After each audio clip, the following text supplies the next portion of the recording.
İngliz tili o'tiral saviyadagi nurg'un kishilarda, bo'libmi eg'iz tilda o'rtaq bo'lgan, doim uchraydigan mushundaq bir grammatikalik xatoliklar bo'ldi. Mush xil xatoliklarni bugungi qisqagina 7-8 minutlik videomiz orqali erkin, yengil va gavdali holda oydinlashtirayotganingiz bormi? Undaq bo'lsa, diqqatingiz davomli videoda bo'lsin.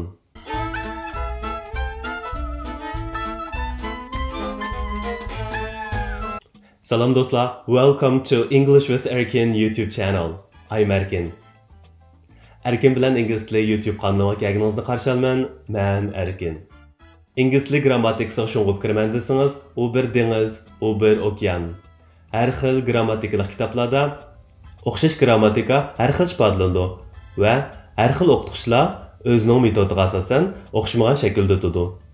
Bugungi videomizda present perfect simple hozirgi zamon mukammal shakl to'g'risida bir umumiy tushunchaga ega bo'lmoqchimiz. When do we need present perfect simple sentences? Zodi qanday ahvolda bu xil jumlalarga ehtiyojli bo'lamiz? Situation 1. Experience. Kechmishlaringiz to'g'risida so'zlaganda.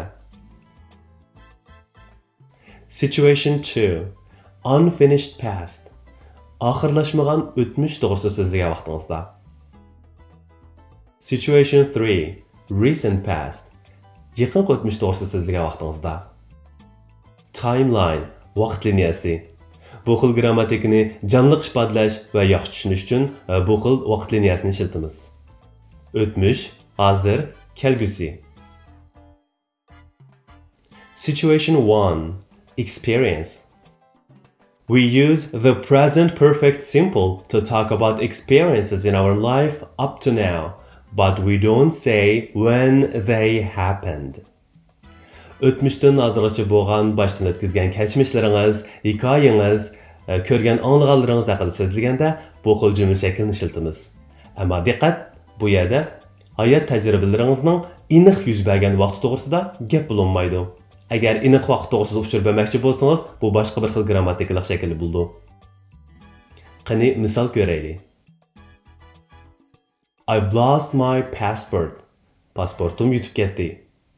Biz boya birinchi xil ahvolda o'tmishdan hozirgacha bo'lgan beshingizdan o'tkazgan kechmishlaringiz, hikoyalaringiz va shundaq bir voqealar so'zlandi degan to'q.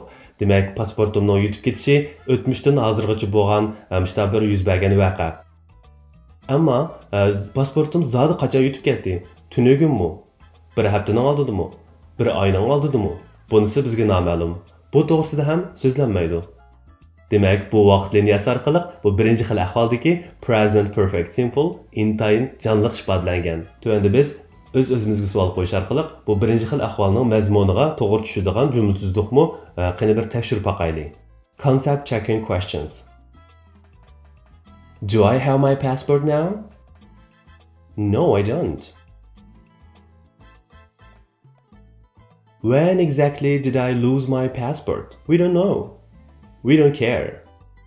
Can I travel to other countries tomorrow? No, I can't. Demak, birinchi xil ahvoldagi qoidaga yaxshi bo'ysundiq degan gap.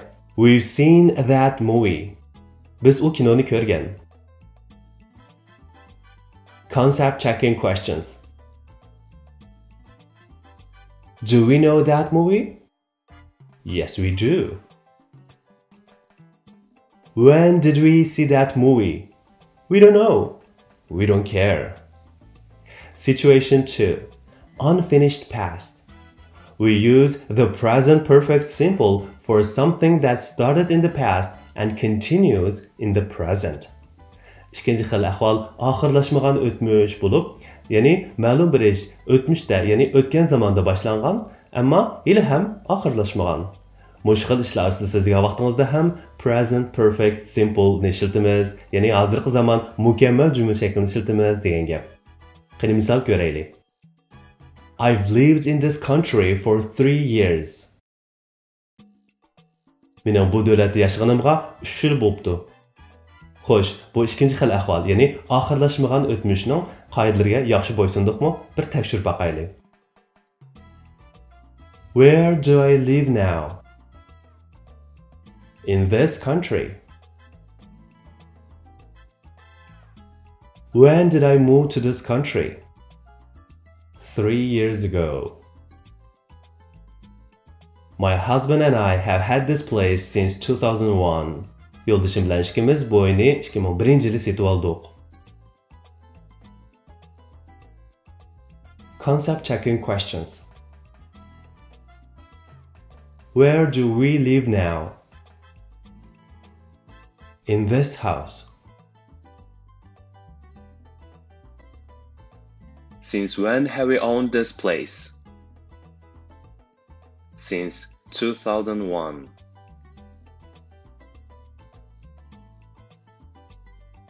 Situation 3. Recent past. We use the present perfect simple for something that happened a short time ago, but we don't say exactly when. Bu xil 3-xil ahvolda bunda nihoyatda qisqa vaqt burun yuz bergan ma'lum bir ish to'g'risida so'zlagan vaqtingizda ham mushkil jumla shaklini ishlatamiz degan gap. Masalan, I've just been to San Francisco to pick up a guest. Men amdilla texas San Franciscoga bir mehmonni kutib olib berib keldim.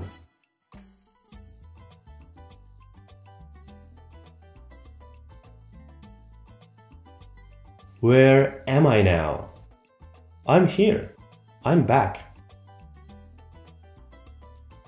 Did I go to San Francisco a long time ago?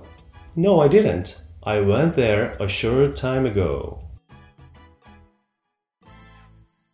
My brother's gone to see some friends off. Akam texabayla do'stlarini uzatqili chiqib ketdi. Mazmun tekshirib boqaylik.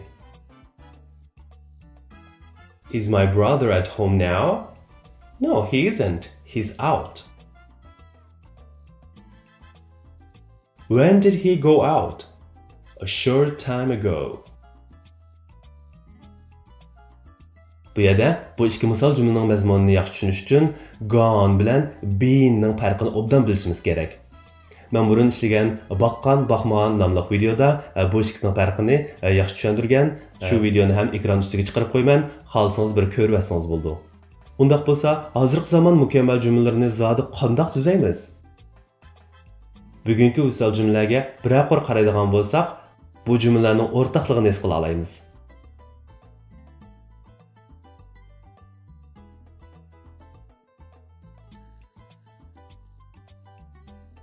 Agar jumlangizning egasi men, sen, biz, sizlar. Bu vaqtida have plus past participle, ya'ni sifat tashbih.